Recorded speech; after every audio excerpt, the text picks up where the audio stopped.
Alô, boa noite, tudo bem?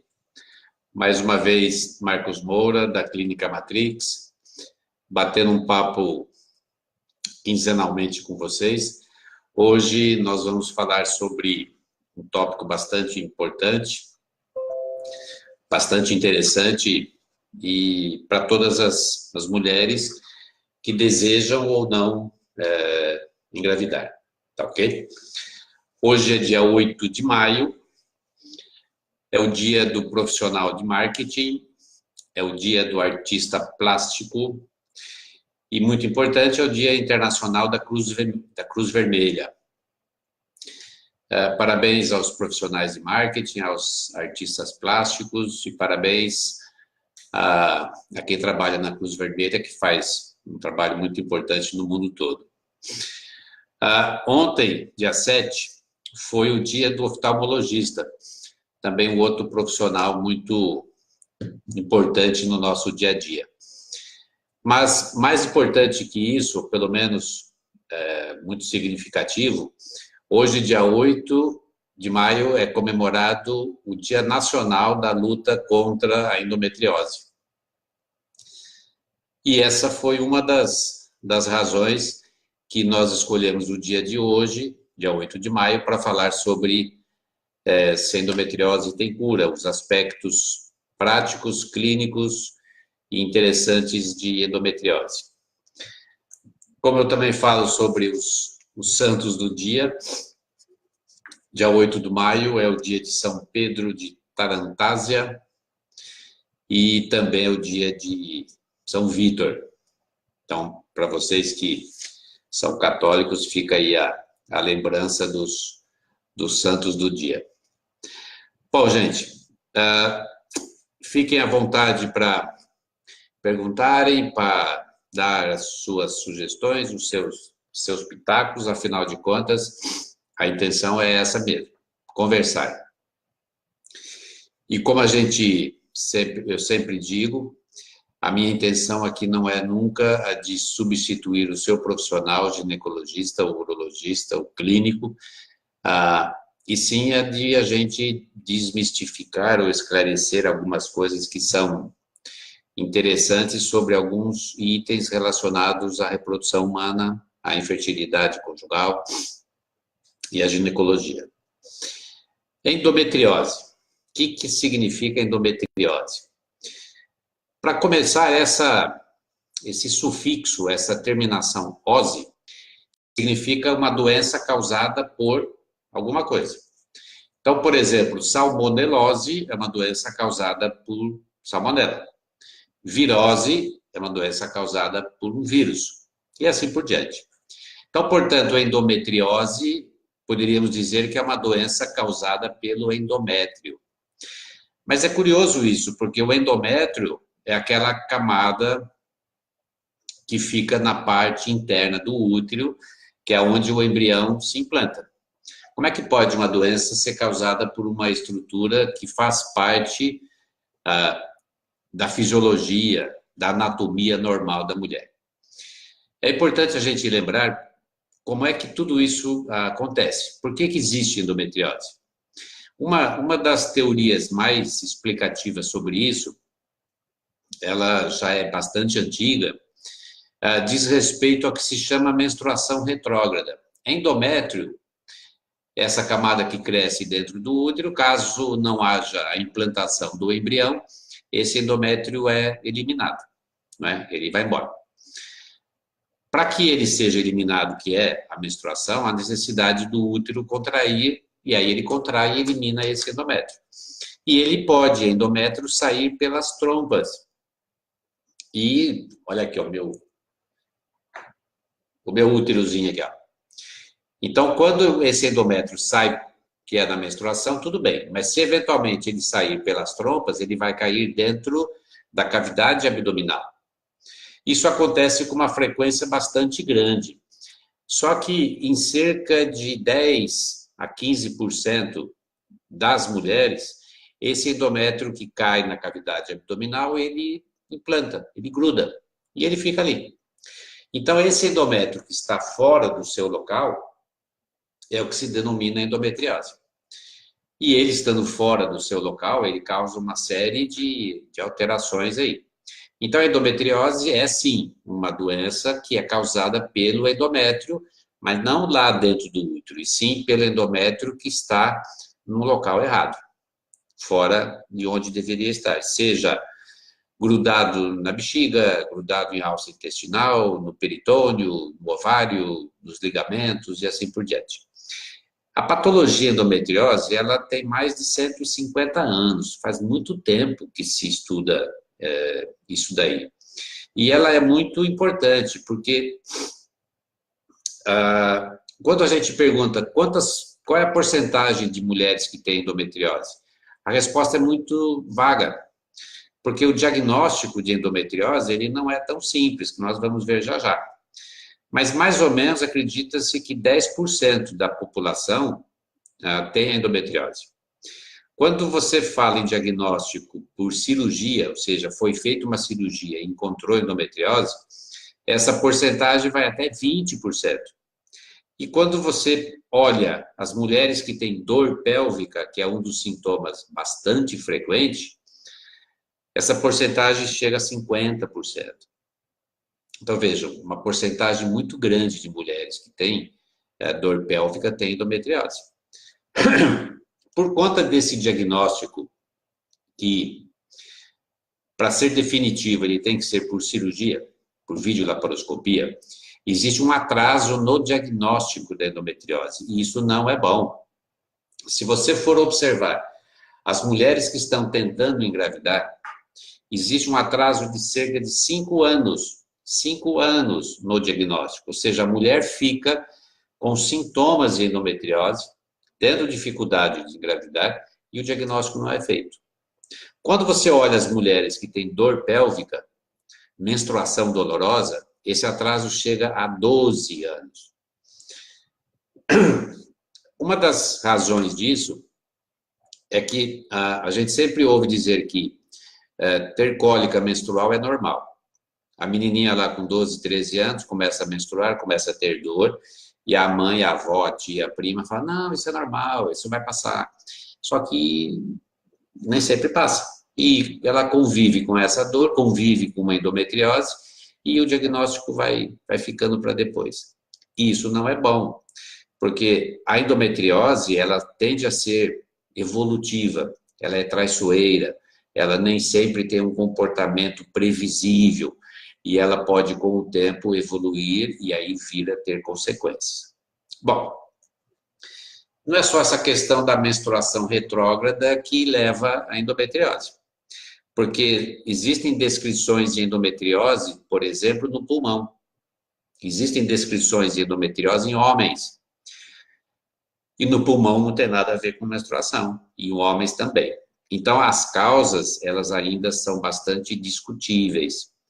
Existe, além dessa questão da menstruação, existe um aspecto genético, familiar. Se você tem algum parente que tem endometriose, saiba que a probabilidade de você também ter endometriose é 7 vezes maior do que quem não tem ninguém na família com endometriose. Então, também tem alguma coisa a ver com genética. Na verdade, acho que no futuro a gente vai dizer que tudo tem a ver com genética, né? Tudo tem a ver com algum gene, alguma coisinha que está lá, que passa de mãe para filho, ou que eventualmente sofre uma mutação e aí propicia alguma coisa. Tem causas imunológicas, hormonais, mecânicas e assim por diante. Bom, mas o que realmente interessa quando a gente pensa em probabilidade, para vocês verem como é que é interessante essa questão da endometriose, cerca de 30 a 40% das mulheres que não conseguem engravidar têm endometriose. E cerca de 30 a 50% das mulheres com endometriose são inférteis, têm dificuldade de engravidar. Então, mais ou menos um terço. Tá? Um terço das mulheres que estão tentando engravidar e não conseguem tem endometriose. Um terço das mulheres com endometriose tem dificuldade para engravidar. Então, existe uma parcela, sim, de mulheres com endometriose que são férteis, que você acaba fazendo o diagnóstico numa cesariana. Ou seja, ela engravidou, foi a gestação inteira, se foi fazer o parto cesariano e você vê lá a endometriose. Bom, mas como é que a gente suspeita de endometriose? Primeiro, pela história. O principal sintoma é dor.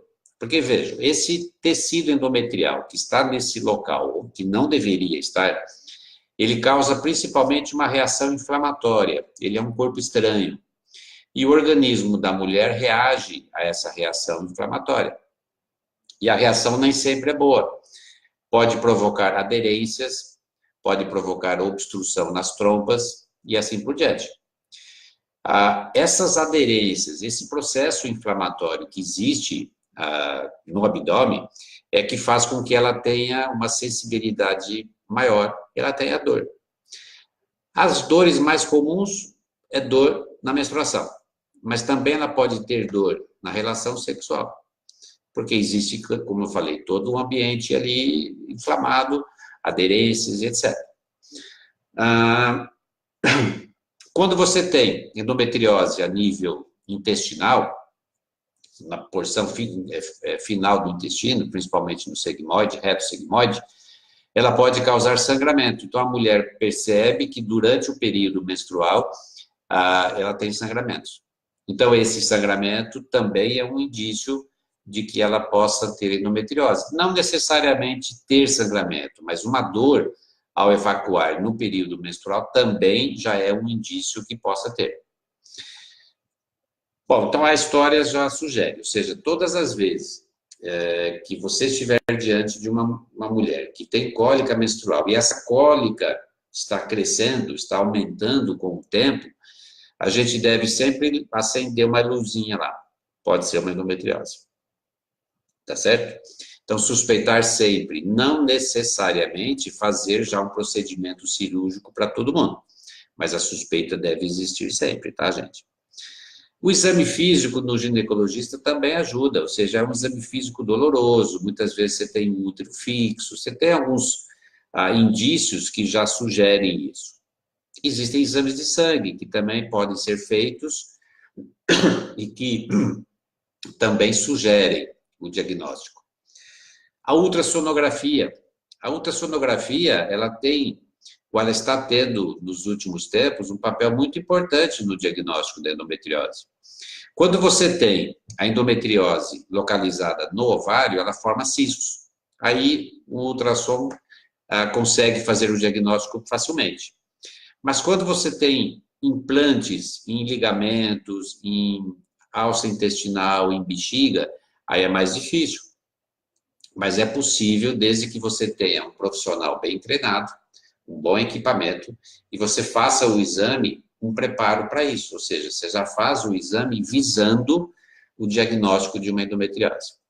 Tá certo? Então, são exames, exame físico, exame de sangue, exame de ultrassom, até mesmo ressonância nuclear magnética, que não são invasivos e que já podem dar o diagnóstico. O diagnóstico mais preciso é a videolaparoscopia, ou seja, é você olhar dentro da cavidade abdominal. Você passa uma cânulazinha, uma fibra óptica, e você vai ver como está o abdômen por dentro. Aí você vai ver os implantes, você vai ter o diagnóstico da endometriose, você vai avaliar se ela é muito grave ou não.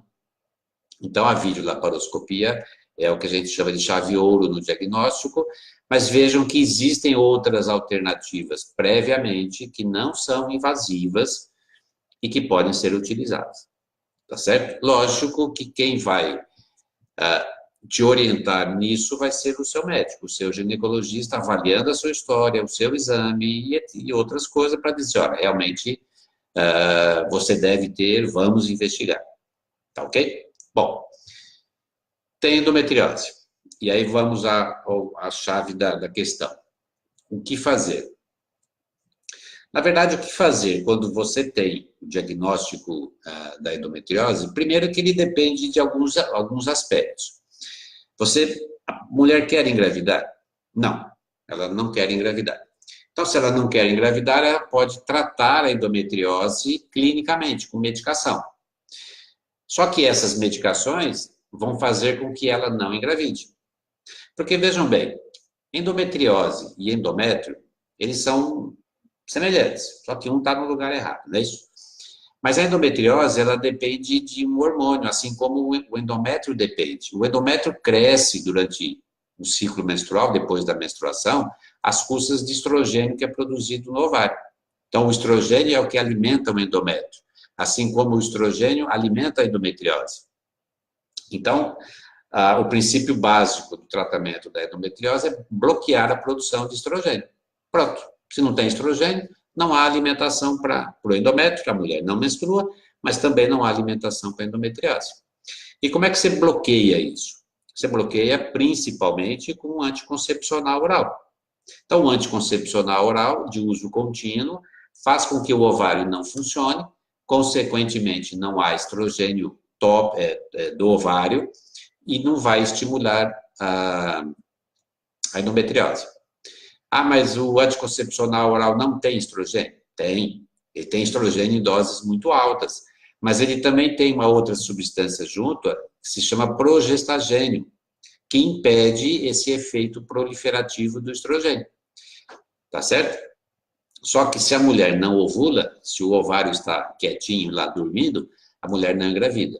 Então, o uso crônico, contínuo do anticoncepcional, ele trata a endometriose, mas a mulher não engravida. Existem outras substâncias que você também pode utilizar para deixar o ovário quietinho. Uma delas é uma substância que você usa em injeção uma vez por mês ou uma vez a cada 3 meses, que na verdade ela bloqueia a sua hipófise. Aí a sua hipófise não estimula o seu ovário. Essa medicação é muito potente, ela é mais potente ainda do que o anticoncepcional, mas ela tem alguns efeitos colaterais, como ondas de calor, fogachos, irritabilidade, ou seja, a mulher entra em menopausa. Se a hipófise não funciona, não estimula o ovário, essa sim, você tem estrogênio zero, tá? Ela, muitas vezes, ela é a preferência para ser usada logo depois de uma cirurgia, para você complementar o tratamento que você fez nos focos de endometriose, mas ela deve ser utilizada por um tempo curto, 4 meses, 6 meses, porque se a mulher ficar hipoestrogênica por muito tempo, ela pode ter efeitos da menopausa. Não só esses que eu falei, mas principalmente osteopenia e osteoporose. Então, deve ser usada por um tempo curto para se fazer um tratamento, vamos chamar aí, de ataque à endometriose. Recentemente surgiu uma outra medicação, que é o Dienogest, que é uma substância semelhante ao anticoncepcional, com efeitos também semelhantes. Então, muitas vezes, a mulher que não quer engravidar e quer tratar a endometriose, você pode utilizar a medicação injetável de início e depois anticoncepcional contínuo. Tá ok? E se a mulher quiser engravidar? Se ela quiser engravidar, a conduta a ser tomada vai depender do grau da endometriose. Se for uma endometriose importante, uma endometriose já bastante avançada, que já provocou obstrução na trompa, já provocou aderências importantes, pode ser que a alternativa preferencial, na maioria das vezes é fertilização in vitro. Ou seja, fazer um encontro do óvulo com o espermatozoide fora daquele ambiente hostil. Independente, ser um tratamento que independe das trompas, do funcionamento da trompa. E aí você vai transferir para o útero o embriãozinho prontinho. Tá certo? Então, o tratamento também, para quem deseja engravidar, depende da severidade. Em casos mais leves, você pode sim fazer um procedimento cirúrgico, você pode fazer esse tratamento medicamentoso que eu falei e depois você liberar a mulher para engravidar. Então, depende de caso a caso. Depende da idade. Se você tem um diagnóstico de endometriose numa menina de 20 anos, sim, você pode fazer esse tratamento, você pode ter tempo para gastar nas tentativas de gestação. Mas se for uma menina de 39, 40 anos, o tempo aí já é complicado. Muitas vezes, ela estando no desejo de engravidar, você faz o tratamento preferencial, que é a fertilização. Em casos em que a mulher tem uma perda da qualidade de vida, ela tem bastante dor, dores importantes, seria algo a se pensar no tratamento cirúrgico de início, porque o tratamento cirúrgico vai trazer uma melhora na qualidade de vida da mulher, tá certo? Então, muitas vezes, você desfazendo aderências, você queimando os focos de endometriose, você vai reduzir os sintomas e, consequentemente, vai melhorar a qualidade de vida dessa mulher. Quando você faz um tratamento, qualquer que seja desses, o que você, com certeza, vai provocar é um tempo mais longo para a recorrência. Ou seja, sim, você pode ter casos de endometriose com cura, em que você vai, trata os focos de endometriose e acabou, e a mulher não tem mais. Mas a grande maioria das vezes a endometriose não tem cura, ela tem controle e ela volta, porque os fatores que estão causando a endometriose persistem, quaisquer que sejam esses que eu falei antes, fator genético, imunológico, menstruação retrógrada, etc. Mas na grande maioria das vezes ela volta. Dependendo do grau da endometriose, o tempo que ela vai voltar vai demorar mais do que se a endometriose for mais grave. Então, você, em casos mais leves, a recorrência pode ser de 5 a 10 anos, casos mais leves. Em casos mais severos, a recorrência já pode ser em 2 anos. Ou seja, o que eu quero dizer? Quando você tem uma mulher com diagnóstico de endometriose, não que isso deva ser uma coisa preocupante, mas ela deve sempre saber que a endometriose pode voltar. E sempre estar alerta para isso. Estar sempre fazendo exames regulares. Porque a endometriose, ela, como eu falei anteriormente, ela é traiçoeira. Ela tem evolução que não é previsível. Então, mesmo com tratamento, você deve estar sempre atento. E se você, mulher, quer engravidar e vai fazer a fertilização? A endometriose pode prejudicar a fertilização in vitro? Em casos de endometriose mais leves, não. Ela não interfere. Em casos de endometriose mais severas, sim, ela pode fazer com que você tenha, a mulher tenha óvulos de pior qualidade. E isso afetar as taxas de fertilização, as taxas de implantação e as taxas de gestação. Portanto, vejam como que o diagnóstico precoce ele é importante. Não só para a qualidade de vida da mulher, mas também para a sua terapia. Você pode, eventualmente, utilizar medicações via oral, e isso já equilibrar uma endometriose. E mesmo se você for fazer um tratamento de reprodução assistida, se você tiver uma endometriose mais branda, mais suave, o resultado, sem sombra de dúvida, ele é bem melhor, tá ok? Então, sim, a endometriose tem cura, mas não é na maioria das vezes. Na maioria das vezes, ela pode ter controle, mas você não. A mulher que tem endometriose deve estar sempre vigilante para isso. Vocês entenderam o recado, gente? Ou seja, a intenção é sempre essa. E quando a gente fala de endometriose, um assunto, uma questão bastante importante a ser dito, é que vocês já imaginaram alguém com dor pélvica crônica, constante, que vai ter relação, tem medo de ter dor, que vai menstruar, tem cólicas, muitas vezes essas cólicas são incapacitantes, muitas vezes ela necessita ir até um hospital para fazer uso de uma medicação para dor mais potente. Essas mulheres com endometriose, geralmente são mulheres que são mais ansiosas, são mais tensas, podem ter depressão, podem ter alterações psíquicas significativas, porque elas convivem com dor cronicamente. Isso não é bom. Então, se você tem dor, ou se você conhece alguém que tem dor, alerte para esse fato. Não deixe que a questão da endometriose afete não só fisicamente, mas também psicologicamente. Tá ok? Isso é muito importante, tá, gente? Então, a endometriose não é aqui um alerta, uma situação de crise, mas quem convive com isso diariamente sabe como é difícil a gente tratar alguém que está com dor, tá ok? E lógico, a mulher com dor é uma mulher que merece todo o nosso carinho, toda a nossa atenção. Muito bem, gente, eu quero dar boa noite para Dayana, tudo bom, Dayana?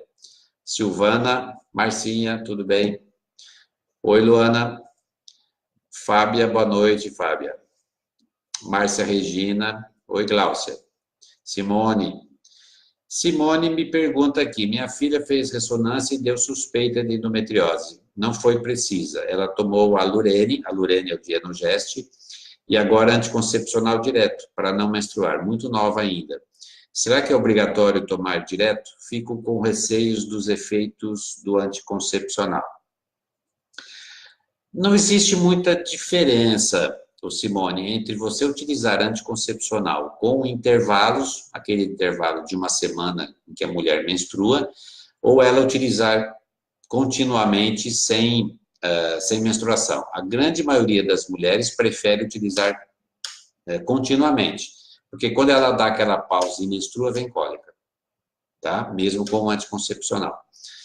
Não há inconveniente nela utilizar anticoncepcional por muito tempo, ou seja, o anticoncepcional, ele não é esse vilão que muitas vezes se imagina, ele tem uma série de efeitos positivos. Então, não tem problema a sua filha utilizar anticoncepcional continuamente, não. Vai ajudar, com certeza. Tá? E lógico, se o seu médico te prescreveu, com toda certeza, ele está no caminho certo. A Natasha diz, tem endometriose e nunca senti nada, descobri por uma videolaparoscopia. É verdade, Natasha. Não existe uma correlação entre o grau da endometriose e os sintomas. Você pode ter endometriose mais avançada e a mulher não ter sintomas leves. Você pode ter endometrioses mínimas e a mulher ter sintomas graves. Então, não há uma correlação específica. E também existe endometriose sem sintoma. Na maioria das vezes, a endometriose que não provoca sintoma, Natasha, são geralmente endometriose mais boazinha, tá? Endometriose mínima ou leve. Essa é a maioria das vezes, espero que seja esse o caso, que essa endometriose não tenha provocado grandes alterações em você, tá? Oi, José, tudo bem? Virgínia, tem algum problema tomar o Alurene por muito tempo? Não, é a mesma coisa que eu falei em relação ao uso crônico contínuo do anticoncepcional. O Alurene, ele, na verdade, ele não foi desenvolvido para ser um anticoncepcional. Ele tem uma ação específica para o tratamento de endometriose, mas ele é um anticoncepcional. E os resultados do Alurene e do anticoncepcional são muito similares. E eles têm um mecanismo de ação muito semelhantes, de tal modo que você não ovula, de tal modo que você não tem um estímulo para a endometriose. Pode utilizar, geralmente não se utiliza o Alurene por um tempo muito longo, se prefere utilizar por 6 meses, no máximo 1 ano, e aí trocar pelo anticoncepcional. Como é uma droga nova, o Alurene é uma droga, o Dienogest é uma droga nova, existem algumas precauções sobre o uso prolongado, diferente do anticoncepcional, que já é uma droga que tem uma segurança de uso maior, tá? Tudo bem, Tatiane? Oi, Manuela. Quando menor, eu tive uma suspeita de endometriose. Fiz o tratamento anticoncepcional direto por no mínimo 3 anos. Depois parei. Os exames sempre dão normais. Será que realmente tive? Ou tenho ainda? O médico disse que só com o exame de laparoscopia para confirmar. Bom, Manuela, pode ser que você teve, sim. Eu não sei como que você fez o diagnóstico da endometriose. Eu acredito que você tenha o diagnóstico certo das suas mãos. Mas pode ser que você utilizou o anticoncepcional, esse anticoncepcional, ele tratou a sua endometriose e você está, entre aspas, curada da endometriose. Mas lembra que eu falei aqui antes, mesmo você estando curada de uma endometriose, a gente nunca vai ter essa certeza mesmo, tá? Então, mesmo se você está assintomática, se você não está com sintoma, tá ótima, tá tudo bem, continue assim, Manuel, mas fique sempre pensando que pode ser que você venha a ter, tá? O seu médico vai ter melhores condições do que eu para julgar se você vale a pena fazer uma videolaparoscopia para ter não só essa certeza que a sua endometriose se foi, mas para ter um benefício para o seu dia a dia. Então, depende muito de como é que você está, Manuel, como é que você está no dia a dia em termos de dor, etc., e essas outras coisas. Então, fazer um exame de videolaparoscopia, ele é um exame invasivo. É lógico que ele é um exame muito bom, ele é um exame fundamental. Mas como qualquer outro procedimento cirúrgico ou não, você deve sempre pesar o que eu digo aqui, o risco e o benefício. Ou seja, qual vai ser o benefício que você vai ter numa videolaparoscopia. Se esse benefício for bom, sim, faça. Tá ok? Dirceia, tudo bem, Dirceia? Boa noite, Dirceia. Ficou dúvida se era cisto no ovário ou endometriose, mas hoje não aparece mais nos exames. Ovário policístico ou endometriose? Não, Manuela, são coisas diferentes. O que a endometriose, quando ela se instala no ovário, ela pode ser confundida com cisto hemorrágico ou cisto de corpo lúteo. Se você faz... Porque quando a endometriose se instala no ovário, o ovário ele é um tecido fofinho. Então, ela forma um cisto. Certo? Aquele implante lá fica uma bolinha. E é facilmente visível a ultrassom. Quando você vê uma imagem que lembra uma endometriose no ovário, que a gente chama de endometrioma, e a gente está em dúvida se aquilo é um endometrioma ou se é um cisto de corpo lúteo ou um cisto hemorrágico, o que você pode fazer é repetir o ultrassom. Então, você fez o exame hoje, você está em dúvida se ele é ou não. Você repete, depois de 2 meses.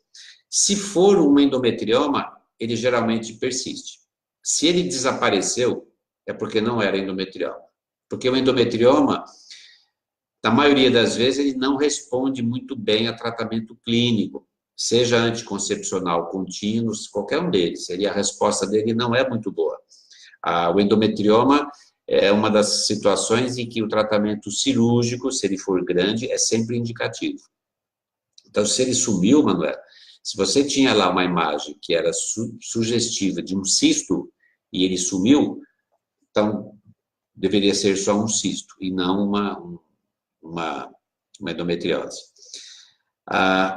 Ovário policístico é diferente. Não é cisto hemorrágico, não é cisto de corpo lúteo. Ovário policístico é aquele que você vê bastante bolinha. Na verdade, deveria se chamar polifolicular ou multifolicular, porque aquilo não é cisto, aquilo é folículo. E a imagem ultrassonográfica de um folículo é diferente da imagem ultrassonográfica de um cisto hemorrágico ou um cisto de corpo lúteo, tá?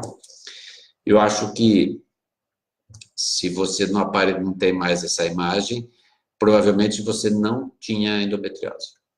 Acho. Quem pode dar o diagnóstico com mais certeza é o seu médico, tá bom? Oi, Camila, tudo bem? Bom, gente, é isso que nós falamos hoje sobre a endometriose. Sintam-se à vontade para comentar, para perguntar, para sugestões, que se eu não respondi hoje, responderei nos próximos dias. Relembrando, hoje, 8 de maio, É o dia de São Pedro, dia de São Vítor, só para falar dos santos. É o dia do profissional de marketing, do artista plástico e o Dia Internacional da Cruz Vermelha. Parabéns a esses profissionais. Ontem foi o dia do oftalmologista, mas hoje, dia 8 de maio, é o Dia Nacional da Luta contra a Endometriose. E essa foi a razão pela qual nós escolhemos hoje falar com vocês sobre endometriose. Valeu? Um grande abraço, um beijo para todos vocês. Aproveitem aí o finalzinho da semana. Nós estamos, na verdade, bem no meio, né? Nem no começo, nem no final. Que vocês sejam muito felizes, isso que eu desejo a todos vocês. Um grande beijo, beijo e abraço, beijo. Um grande beijo, um grande abraço para todos vocês, tá? Tchau, tchau. A gente se vê logo, logo. Tchau.